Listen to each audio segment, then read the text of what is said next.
ఎలుక ఆకలి. అనగనగా ఒక ఎలుకకి బాగా ఆకలి వేసింది. తినడానికి ఏమైనా దొరుకుతుందేమో అని దగ్గరలోని పొలంలో వెతికింది. వెతకగా ఒక బుట్ట నిండా మొక్కజొన్న పొత్తులు దొరికాయి. కాని బుట్టలో ఉన్న పొత్తులను తినడం ఎలా? చుట్టూరా ప్రదక్షిణ చేస్తే ఒక చోట బుట్ట చిరిగి చిన్న కన్నం ఏర్పడి ఉంది, అది కనిపించింది. అమ్మయ్యా అనుకుని ఎలుక అందులోంచి దూరి బుట్టలోకి వెళ్లి బోకా పొత్తులు తినడం మొదలెట్టింది. అంత ఆకలి మీద ఇంత భోజనం దొరికేసరికి ఎలుకకి ఆకలి నిండినా మనసుకు సరిపోలేదు. పొత్తులు తింటూనే ఉంది.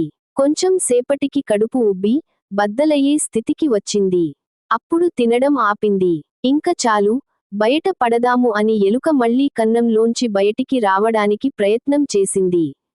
లోపలికి వెళ్ళినప్పుడు బానే వెళ్ళిన ఎలుక బయటికి మట్టుకు రాలేకపోయింది. ఎందుకంటే వెళ్ళేటప్పుడు సన్నంగా ఉంది. ఇప్పుడు తిని కడుపు ఉబ్బి లావైపోయింది. ఆ కన్నంలో ఇంక పట్టటం లేదు. ఇప్పుడెలా అని కంగారు పడుతూ చాలా ఆలోచించింది. అప్పుడే పక్క నుంచి ఒక కుందేలు వెళ్తుంది.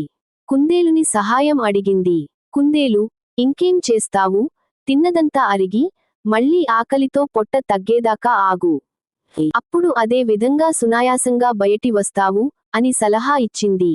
ఎలుక అలాగే చుట్టూరా తినడానికి మంచి రుచికరమైన పొత్తులు ఉన్నా తినకుండా బాగా ఆకలి వేసి పొట్ట మళ్లీ లోపలి వెళ్లే దాకా ఆగి ఆ రంధ్రంలోంచి బయట పడి గట్టిగా ఊపిరి పీల్చుకుంది.